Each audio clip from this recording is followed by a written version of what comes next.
NCP SP के सदस्य शरद पवार ने कहा कि वोट चोरी पर कांग्रेस लीडर राहुल गांधी का प्रेजेंटेशन अच्छी तरह से तहकीक शुदा था। अब इलेक्शन कमीशन पर मुनहसर है कि वो इस मामले को कैसे देखता है। नागपुर में एक प्रेस कॉन्फ्रेंस से खिताब करते हुए शरद पवार ने इतराज़ किया कि अपोजिशन महाविकास अघाड़ी को महाराष्ट्र के इंतखाबात से पहले ज्यादा मोहतात रहना चाहिए था।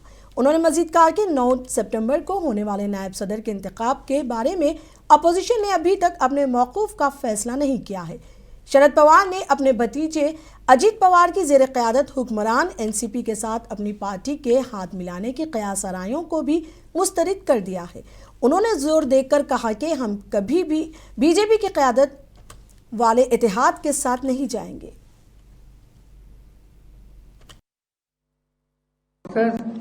और एक राज्य के भीतर वहाँ चुनाव नहीं है, वहाँ की स्थिति के बारे में कोई समस्या किसी ने उठाई नहीं थी, मगर इसका पूरा स्टडी करके लोगों के सामने ये सब बातें रखने के बाद गृह मंत्री की जिम्मेदारी थी कि इसका जवाब देना, और उन्होंने ये इशू अन्य जगह पर डाइवर्ट करने की कोशिश की। इसीलिए कल का जो हमारा मंडे का डेमोन्स्ट्रेशन या मोर्चा